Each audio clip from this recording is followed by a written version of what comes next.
전도서 11장 9절과 10절 두 절 말씀이니 우리 다 한 목소리로 함께 읽겠습니다. 청년이여 내 어린 때를 즐거워하며 내 청년의 날들을 마음에 기뻐하여 마음에 원하는 길들과 내 눈이 보는 대로 행하라. 그러나 하나님이 이 모든 일로 말미암아 너를 심판하실 줄 알라.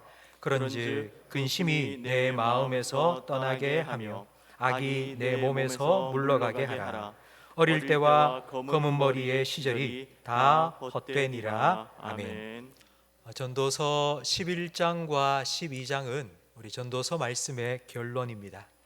인생이 무엇인지, 그리고 그 인생을 어떻게 살 것인지에 대한 결론입니다. 인생이 무엇인가는 우리 지난주에 11장 앞부분에서 살펴봤습니다. 인생은 모험입니다. 한 번도 가보지 않은 길을 가는 것이 모험입니다. 그 길에 어떤 위험이 도사릴지 몰라도 도전하는 것입니다. 우리는 모험과 같은 인생을 살고 있습니다. 왜냐하면 우리는 한 번도 살아보지 못한 하루를 매일매일 살아가고 있기 때문입니다. 오늘 무슨 일이 일어날지, 내일 어떤 일이 생길지 우리는 모릅니다. 모험이 위험하지만 그러나 좋은 가이드와 함께 한다면 안전합니다. 하나님께서 우리의 가이드가 되어주시고 우리의 목자가 되십니다.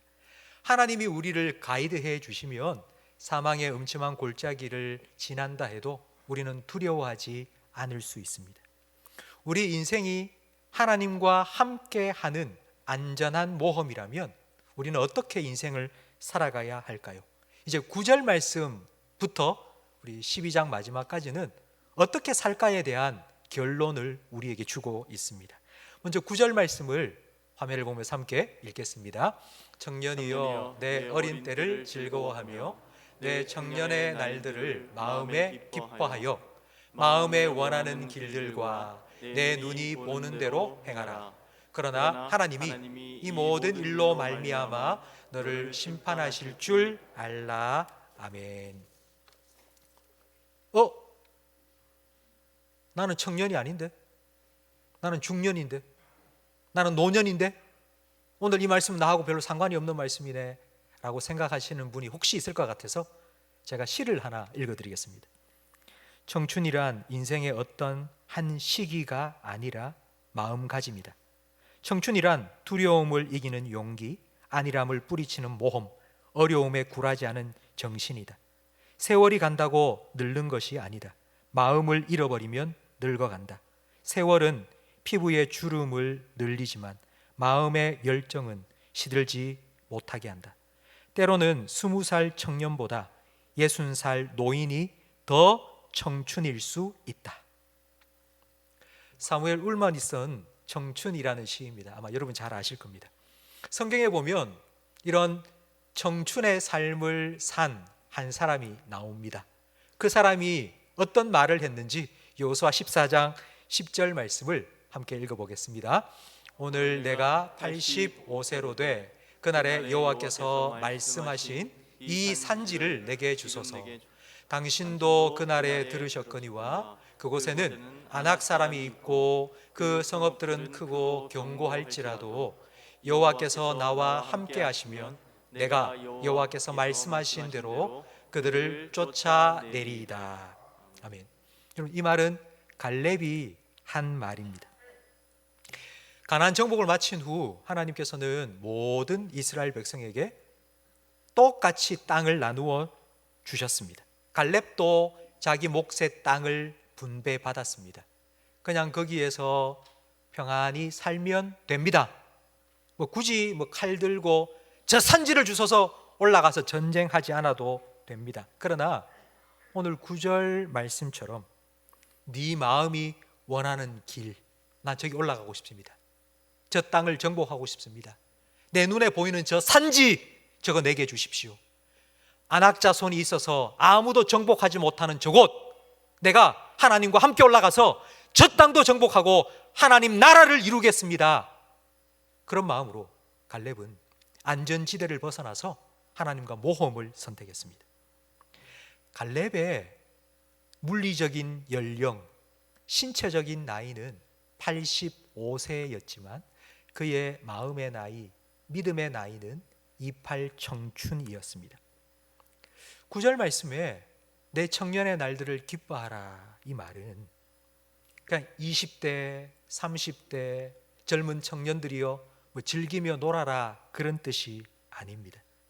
일평생 하나님을 믿고 갈렙과 같이 청춘의 삶을 살아가면서 기뻐하라는 의미입니다. 성도 여러분, 이 말씀이 단순히 그냥 육체적인 나이로 젊었을 때 기뻐하고 즐거워하라, 이 말씀으로 우리가 이해한다면 노세 노세 젊어서 놀아, 이 노래와 이 말씀이 다를 바가 없습니다. 전도서를 쓴 솔로몬은 젊었을 때 이런 기쁨을 추구했습니다. 전도서 2장 1절 말씀해 보니 솔로몬이 이렇게 자기 스스로에게 말했습니다. 나는 내 마음에 이르기를, 자, 내가 시험 삼아 너를 즐겁게 하리니 너는 낙을 누리라 하였으나 보라, 이것도 헛되도다. 술, 돈, 성적인 쾌락, 모든 것을 다 누렸습니다. 그러나 솔로몬의 결론은 다 헛되다, 그때뿐이고 돌아서면은 후회가 막심했다입니다.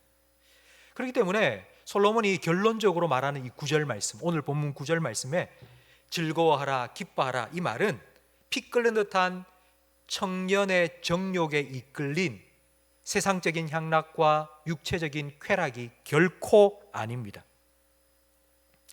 계속하여서 9절 하반절 말씀에 보면, 그러나 하나님이 이 모든 일로 말미암아 너를 심판하실 줄 알라고 말씀하고 있습니다. 여러분, 이 말을 우리는 어떻게 이해해야 할까요? 하나님은 세상적 향락과 육체적 쾌락을 범하는 자, 추구하는 자, 그 사람을 심판하십니다. 그러나 9절 말씀에 나오는 기쁨은 그런 기쁨이 아닙니다. 그렇다면 도대체 하나님은 뭘 심판하시겠다는 걸까요? 청년이여, 기쁨으로 살아라, 즐거워해야 된다, 하나님께서 이 모든 일에 심판하신다, 이 말은 기뻐하지 않으면 하나님께서 심판하신다는 의미입니다. 하나님은 죄를 심판하십니다. 근데 기뻐하지 않으면 하나님께서 심판하신다는 말은 기뻐하지 않는 것이 하나님 보시기에 죄라는 뜻입니다. 저는 지난주 이 말씀을 준비하면서 저는 정말 충격받았습니다. 기뻐하지 않는 것이 하나님 보시기에 죄입니다. 실제로 하나님께서는 기뻐하지 않으면 내가 심판하겠다고 분명히 말씀하셨습니다. 신명기 28장 47절 말씀을 함께 읽겠습니다. 내가 모든 것이 풍족하여도 기쁨과 즐거운 마음으로 내 하나님 여호와를 섬기지 아니함으로 말미암아 내가 줄이고 목마르고 헐벗고 모든 것이 부족한 중에서 여호와께서 보내사 너를 치게 하실 적군을 섬기게 될 것이니. 이스라엘 백성이 하나님을 안 섬긴 게 아닙니다. 섬겼습니다. 그런데 하나님께서 그들에게 내가 너를 적군의 손에 붙여서 네가 가지고 있는 모든 것 다 뺏어버리겠다, 하나님 심판을 말씀하신 이유가 무엇 때문인 거 아니? 네가 이 모든 것, 내가 준 모든 것 풍족하게 누리면서도 뭐가 없어서요? 기쁨과 즐거운 마음이 없어서. 하나님을 섬기기는 섬기는데 기쁨이 없어요, 즐거움이 없어요. 그러니 하나님께서 내가 너희 가진 것 다 빼앗아 버리겠다. 그래서 내가 너에게 준 게 얼마나 너에게 큰 기쁨인지를 다시 한번 깨닫게 해 주겠다고 하나님께서 말씀하셨습니다. 그리스도인이 기뻐하지 않는 것은 죄입니다. 왜냐하면 하나님은 우리가 기뻐하기를 원하시기 때문입니다. 여러분, 다 부모님이시죠? 여러분이 자녀를 키우면서 자녀가 힘들어하는 모습 보면 기쁘세요? 아니죠? 자녀가 기뻐할 때에 부모도 함께 기쁩니다. 하나님도 똑같습니다. 하나님이 구원하셔서 자기 자녀 삼으신 우리가 기뻐하는 것을 하나님은 원하십니다. 그게 하나님의 기쁨입니다. 항상 기뻐하는 것이 하나님의 뜻입니다. 그래서 하나님은 우리에게 기뻐하라고 명령하셨습니다. 세상을 살아가다 보면 기뻐할 일보다 슬퍼할 일이 더 많지 않습니까? 근데 하나님은 우리 보고 기뻐하랍니다. 그냥 명령만 하신 게 아니라 그 명령에 순종할 수 있도록 하나님은 기뻐할 이유를 우리의 삶에 허락하십니다. 오늘도 생명 주셨고요. 코로나로부터 안전하게 지켜주셔서 건강하게 이 자리에 와서 하나님 예배하고 찬양할 수 있고요. 일용할 양식을 우리에게 공급해 주시고요. 그리고 함께 살아갈 수 있는 가족도 주셨습니다. 힘든 문제가 있으면 하나님께 기도하면 하나님께서 그 기도에 응답해 주십니다. 여러분, 이 모든 것을 딱 한 단어로 우리는 은혜라고 부릅니다. 하나님께서 우리에게 은혜를 주신 이유가 무엇일까요? 기뻐하라고.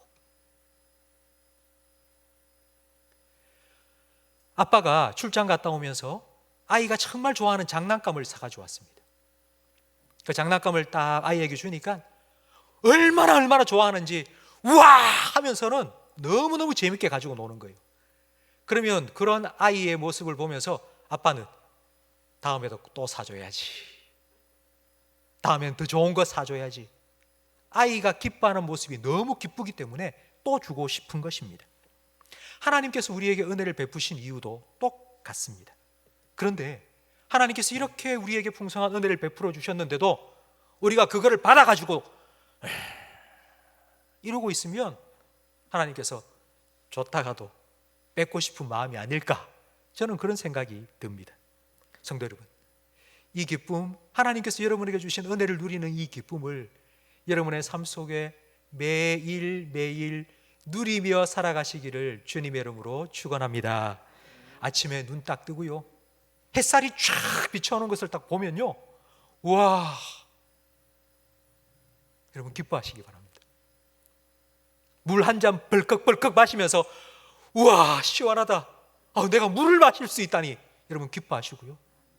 꽃향기를 맡고 봄이 되어서 꽃봉오리가 올라오는 것을 보면서도 우와 하나님 정말 대단하시다, 여러분 기뻐하며 살아가시기를 주님의 이름으로 축원합니다. 하나님께서 우리에게 주신 기쁨을 우리가 마음껏 누리지 못하면 그 기쁨은 점점 사라집니다. 하나님께서 아담과 하와를 위해 에덴 동산을 만드셨습니다. 에덴이라는 뜻은 기쁨입니다. 하나님께서 에덴 동산을 만드시고는 보시기에 심히 좋았더라 감탄하셨습니다. 그만큼 완벽한 곳입니다. 그곳에서 아담과 하와는 기쁨을 누리며 살았습니다. 그런데 어느 날 단 한순간에 아담과 하와의 기쁨이 싹 사라졌습니다. 왜냐하니 뱀이 야 하나님께서 너한테 다 주셨다고? 야 저기 있는 동산 중앙에 있는 저 나무 봐, 저거 손대지 마라 했지, 저거 너한테 안 주셨지, 저거 정말 좋은 거야, 저거 한번 먹어봐, 먹으면 너도 하나님처럼 돼. 그런데 하나님이 그거 너한테 안 주셨잖아, 그거 봐, 하나님은 너한테 좋은 분이 아니야, 하나님은 가장 좋은 것 안 주셨어. 그 말을 듣는 순간 갑자기 그 완벽했던 에덴 동산이 쫙 금이 가고 말았습니다. 부족한 것이 생겨났습니다. 그동안 너무 기뻤는데 그 한순간 기쁨이 사라져버렸습니다. 하나님이 주신 것을 기뻐하지 않으면 다른 데서 기쁨을 찾기 시작합니다. 그걸 우리는 죄라고 부릅니다. 성도 여러분, 하나님을 믿는 우리 그리스도인들, 예수님을 믿고 하나님의 자녀가 된 우리 성도들이 기뻐하지 않는 것은 죄입니다. 그래서 하나님께서는 우리에게 하나님의 뜻이 무엇인지를 너무나도 명백하게 가르쳐 주셨습니다. 우리 데살로니가전서 5장 16절 말씀을 함께 읽어보겠습니다. 항상 기뻐하라, 쉬지 말고 기도하라, 범사에 감사하라. 이것이 그리스도 예수 안에서 너희를 향하신 하나님의 뜻이니라. 아멘. 나쁜 짓을 하는 것도 죄지만 하나님이 하라고 하신 것을 하지 않는 것도 죄입니다. 미워하는 것도 죄지만 사랑하지 않는 것도 죄입니다. 걱정, 염려하는 것도 죄지만 기도하지 않는 것도 죄입니다. 원망하는 것도 죄지만 감사하지 않는 것도 죄입니다.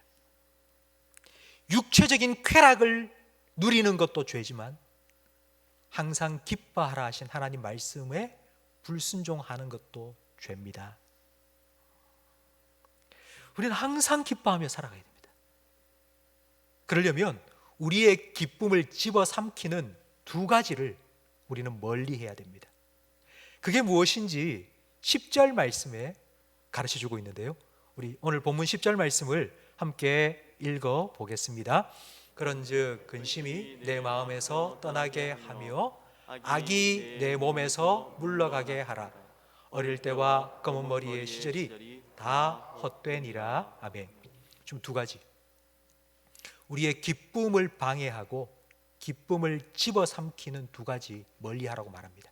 하나는 근심, 그리고 두 번째는 악, 죄입니다. 요즘 사람들이 가장 많이 하는 근심, 사람들에게 가장 많이 있는 근심, 걱정, 그것은 바로 내일 걱정이요, 다른 말로 하면 노후 걱정입니다. 나이 들어서 뭐 먹고 살까, 이런 걱정이 요즘 참 많은 것 같습니다.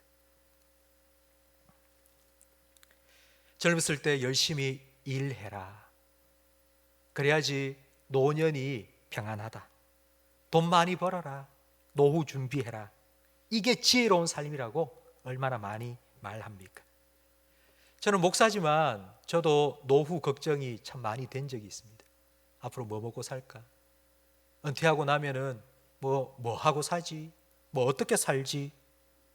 라는 걱정이 참 되었던 적이 있습니다. 그런 걱정을 하며 말씀을 보던 중에 하나님께서 제게 쾅 하고 치는 그런 말씀을 주셨습니다. 우리가 너무나도 잘 알고 있는 말씀인데요, 마태복음 6장 31절 이하의 말씀입니다. 무엇을 먹을까, 무엇을 마실까, 무엇을 입을까 염려하지 마라. 오늘 일은 염려하지 말라는 게 아니고요, 10년 후에 무엇을 먹을까, 마실까, 입을까 염려하지 말고 20년 후에, 30년 후에 뭘 먹을까, 마실까, 입을까 염려하지 말라고. 공중에 나는 새를 보고 들에 핀 백합화를 봐라. 먹이고 입히시는 그 하나님, 네가 아버지라고 부르지 않니? 그 하나님께서 내 모든 것 다 아신다. 우리 다음 구절로 우리 이 말씀을 함께 읽어보겠습니다. 그의 의를 구하라. 그리하면 이 모든 것을 너희에게 더하시리라. 그러므로 내일 일을 위하여 염려하지 말라. 내일 일은 내일이 염려할 것이요 한날의 괴로움은 그날로 족하니라. 아멘. 제가 이 말씀을 읽으면서 제가 깨닫게 된 게 이겁니다. 왜 내가 사서 고생하고 있을까? 10년 후 내가 살아있을지 없을지도 모르는데 왜 벌써 10년 후, 20년 후 그때 걱정하면서 살아갈까? 그러면서 제가 이 말씀을 이렇게 제 스스로에게 얘기했습니다. 내일을 위해서 오늘을 희생하지 말자. 내일의 행복을 위해서 오늘의 행복을 포기하지 말자. 목사님, 다 맞는 말인 것 같은데요, 그래도 노후 준비는 해야 되지 않습니까? 나중에 늙어서 아무것도 없으면 어떻게 할까요? 여러분, 젊어서 지금 우리가 살아가는 방식이나 나이가 들어서 사는 방식이나 똑같습니다. 지금 내가 하나님 안에서 하나님 주시는 은혜를 누리며 오늘 내가 무엇을 먹을까 마실까 걱정하지 않고 모험과 같은 인생이지만 하나님의 인도하심을 따라 안전한 여행을 기쁨으로 살아간다면 나중에 나이가 많이 들어서 정말 우리 힘이 없어, 누군가 도움이 필요할 때, 내가 외로워서 누가 나의 동행이 되어줬으면 좋을 그때에, 젊을 때에 지금 나와 함께 하신 그 하나님께서 그때도 나와 함께 하심을 믿고 그 하나님과 함께 살아가면 됩니다. 지금 나와 함께 하시는 하나님이 왜 그때는 없을 거라 생각하고 내가 지금 준비해서 뭔가 준비를 잘 해놔야지 행복한 노후를 보낼 수 있다고 왜 그렇게 생각하고 살아가십니까? 여러분, 이 찬양을 잘 아시죠? 내일 일은 난 몰라요, 하루하루 살아요. 불행이나 요행함도 내 뜻대로 못해요. 험한 이 길 가고 가도 끝은 없고 고네요. 주님 예수 팔레미사 내 손 잡아주소서. 내일 일은 난 몰라요, 장래일도 몰라요. 아버지여 날 붙드사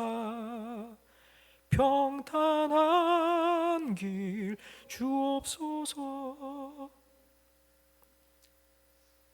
지금 여러분의 삶을 붙드시고 인도하시는 그 하나님께서 10년 후에도 20년 후에도 30년 후에도 여러분을 여전히 붙드시고 인도해 주실 줄 믿으시기 바랍니다.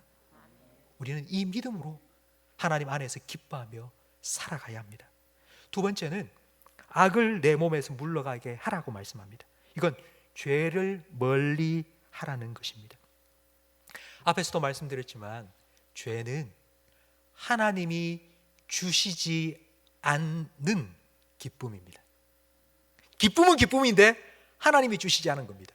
그러니까 에덴 동산에서 누리는 기쁨이 아닙니다. 잘못된 장소에서 잘못된 사람과 잘못된 방식으로 누리는 기쁨, 그게 죄입니다. 그래서 죄를 멀리해라. 그래서 우리는 죄를 지으면 안 되겠다, 죄 짓지 말아야지, 죄 짓지 말아야지, 이런 생각을 하면서 죄를 안 지으려고 애쓰면 된다고 생각하는데 여러분, 그렇지 않습니다. 절대로 그렇지 않습니다. 죄를 짓지 않으려고 생각하면 생각할수록 죄를 더 많이 생각하게 됩니다. 담배를 끊자 결심을 했습니다. 담배 생각하면 안 돼, 담배를 피우면 안 돼, 내가 결심했잖아, 담배를 끊어야 돼, 절대로 담배 피우면 안 돼. 이건 계속 담배 생각을 하는 겁니다. 그러면 자꾸 생각이 나서 나도 모르게 또 담배를 피우게 됩니다. 바울이 로마서 7장에 오호라 나는 공고한 사람이로다, 나는 원치 않는 죄를 왜 이렇게 짓는지 모르겠다, 그 이유가 바로 이것입니다. 안 지으려고 하면 할수록 죄를 안 짓겠다고 생각을 하면서 죄 생각을 하고, 그래서 계속하여 죄를 반복하여 짓게 되는 것입니다. 게임 중독에 빠진 청소년들은 중독센터에 보냅니다. 그 중독센터에서 하는 일이 뭔가 하면 운동을 많이 시킵니다. 운동을 시키는 이유는 그들의 관심이 게임으로부터 다른 곳으로 좀 돌리기 위함입니다. 야구를 해도 이렇게 재밌네, 게임만 재밌는 게 아니라 축구도 재밌네, 그걸 깨닫게 되면 게임하던 그 재미에서부터 빠져나와서 다른 것에 관심을 가지고 재미있게 운동을 할 수 있기 때문입니다. 여러분, 죄를 멀리하기 위해서는 하나님 주신 기쁨을 맛보고 누려야 합니다. 매일매일 하나님 주시는 참된 기쁨을 누려야지만이 하나님 주시지 않은 다른 기쁨을 멀리할 수 있습니다. 하나님 주시는 기쁨을 잃어버리면 우리는 다른 데서 쾌락을 찾게 됩니다. 죄를 멀리하고 악을 물리칠 수 있는 가장 좋은 방법은 하나님 주신 기쁨을 누리는 것입니다. 하나님께서 나와 함께 하신다는 것을 기억하고 그 하나님이 내 삶에 베푸신 은혜를 하나하나 생각하면서 하나님 감사합니다, 하나님 정말 고맙습니다, 그렇게 하나님 때문에 기뻐하며 살아가는 것, 바로 이 기쁨을 우리에게 회복시켜 주시기 위해서 예수님께서 이 땅에 오셨습니다. 요한복음 15장 11절 말씀에 예수님께서 오신 이유가 무엇인지 이렇게 말씀해 주셨는데 우리 함께 읽어보겠습니다. 내가 이것을 너희에게 이름은 내 기쁨이 너희 안에 있어 너희 기쁨을 충만하게 하려 함이라. 아멘. 성도 여러분, 우리가 예수님 믿고 신앙생활하는 목적이 무엇입니까? 여러분 제일 먼저 머리에 떠오르는 것이 천국 가는 거, 아마 그 대답일 것입니다. 예, 그렇습니다. 천국은 아픔도 슬픔도 없는 기쁨으로 충만한 곳입니다. 바로 에덴 같은 곳입니다.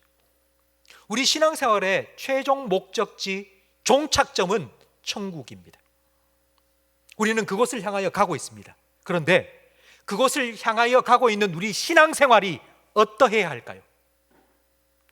40년 광야 생활을 했던 이스라엘 백성처럼 원망하고 불평하고 힘들어 죽겠다, 다리 아파 죽겠다, 배고프다, 목마르다, 그렇게 살아가는 것 하나님이 원하시는 게 아니고요, 그 천국의 소망을 품고 다시는 아픔도 슬픔도 없는 기쁨으로 충만한 그곳을 바라보면서 이 땅에서도 주님과 함께하는 기쁨을 누리며 천국을 맛보며 살아가기를 원하십니다. 이것이 하나님께서 우리를 향하신 하나님의 뜻이라고 말씀하셨습니다. 성도 여러분, 우리가 죽어서 천국 가서만 천국의 삶을 누리는 게 아니고요, 이 땅에서도 주님과 동행하며 살아간다면 천국을 맛볼 수 있습니다. 주와 같이 길 가는 것 즐거운 일 아닌가? 한 걸음 한 걸음 주 예수와 함께 날마다 나는 걸어가겠다. 여러분, 이 찬양의 고백이 여러분의 고백이 되기를 주님의 이름으로 축원합니다. 그러면 이제 우리는 한 가지 질문이 남았습니다. 목사님 말 다 알아듣겠는데요, 기뻐하라고요? 예. 그런데요, 기뻐할 일이 없습니다. 어떻게 기뻐합니까? 기뻐할 일이 없는데.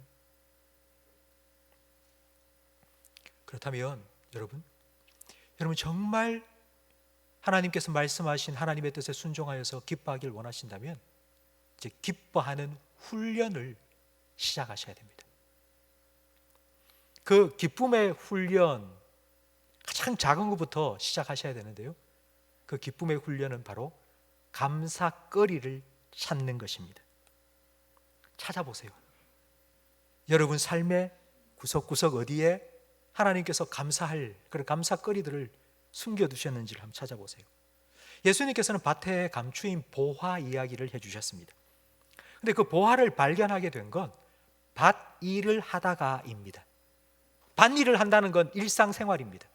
요즘 우리말로 하자면은 직장에 나가서 어제 했던 일, 오늘도 하고 내일도 하고 1년 후에도 해야 될 그 일을 하면서 보화를 발견했습니다. 가정주부는 설거지하다가, 빨래하다가, 집 청소하다가, 밥하다가 그 보물을 발견한 것입니다. 그게 어떤 뜻일까요? 똑같은 일상을 살아가는데 그냥 휙휙 지나가는 게 아니라 잠깐 멈춰서서 좀 돌아보면 그 안에서 하나님 주신 감사 제목들이 보물처럼 쏟아져 나옵니다. 여러분, 오늘 날씨 참 좋지 않습니까? 어느새 그 추운 겨울이 가고 봄이 찾아온 것 같습니다. 집에서 딱 나오는데, 사택에서 나오는데 목련 봉오리가 벌써 올라왔더라고요. 얼마나 신기한지요. 제가 설교하면서 여러분에게 자주 소개해드렸던 나태주 시인의 풀꽃이라는 시, 제가 다시 한번 소개해드리겠습니다. 아주 짧습니다. 자세히 보아야 예쁘다. 오래 보아야 사랑스럽다. 너도 그렇다. 잠깐만 멈춰서서 좀 들여다보면 그 안에 기쁨이 있는데, 근데 우리는 너무 바쁘게 살아갑니다. 휙휙휙 살다 보니까 우리에겐 짜증이 자꾸 생깁니다. 훅 보고 지나가는데 마음에 안 들고, 훅 지나가는데 그슬리고, 그러니까 자꾸 짜증이 툭툭 튀어나오는 것입니다. 조금만 여유를 가지고 물러서서 들여다보면 거기에 기쁨이 얼마나 많이 있는데. 여러분, 왼수 같은 남편이라도 한번 안아주세요. 꼭 안아주면서 당신이 있어서 든든해요 한번 말해보세요.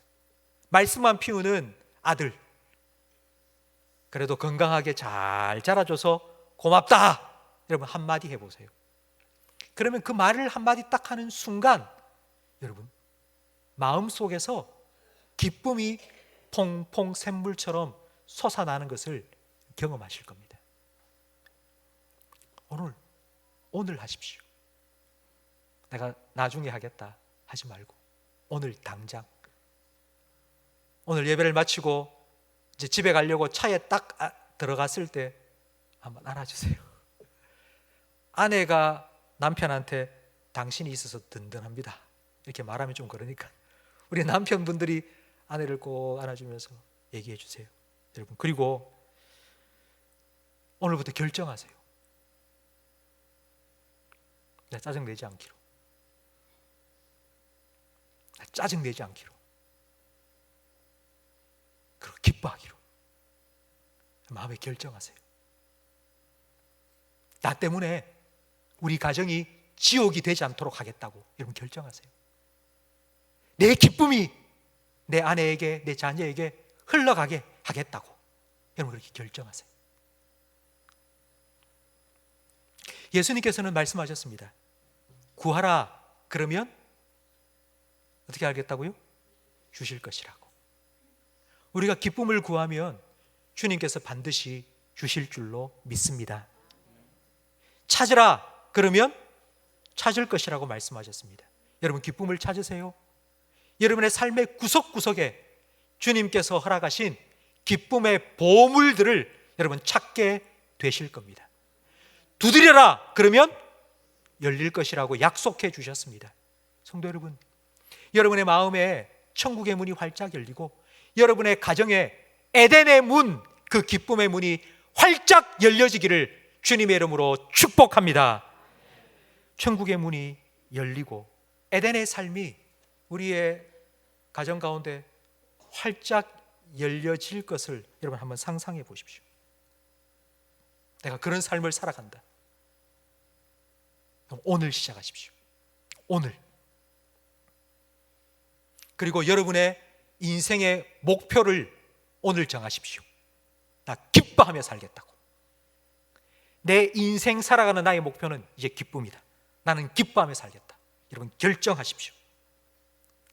하나님께서 여러분의 그 마음을 기쁘게 받으시고 하나님이 정말 원하시는 뜻대로, 그래, 내가 네가 기뻐하는 모습을 보면 나도 기쁘니까 내가 정말 네가 결심한 대로 내가 기뻐하며 살아갈 수 있도록 내가 너의 삶에 더 기쁨의 이유가 되어주고 기쁨의 조건들을 내가 허락해 주겠다. 그 하나님께서 주시는 그 풍성한 은혜를 여러분 많이 누리시고 늘 기뻐하며, 항상 기뻐하며, 오늘 기뻐하고 지금 기뻐하며 살아가시기를 주님의 이름으로 축원합니다.